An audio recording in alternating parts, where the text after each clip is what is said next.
never want to be a lady. If little girls could understand the vulgarity of putting heads together and giggling as if the whole world was a ridiculous affair, they would refrain from such unmitigated nonsense. No laughing, no waddling, only look straight ahead of you when walking. Burping is social ruin. We can no longer afford finishing school in Paris. Someone was determined to finish me herself. She says childhood is over. But how can you be done having a childhood when I've only just begun? Oh, Anne.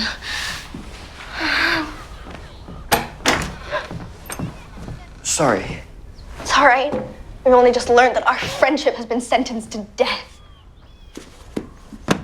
Is there a ridiculous, hateful book that teaches boys to be men? If there was, it wouldn't help me. What do you mean? Nothing. Sorry.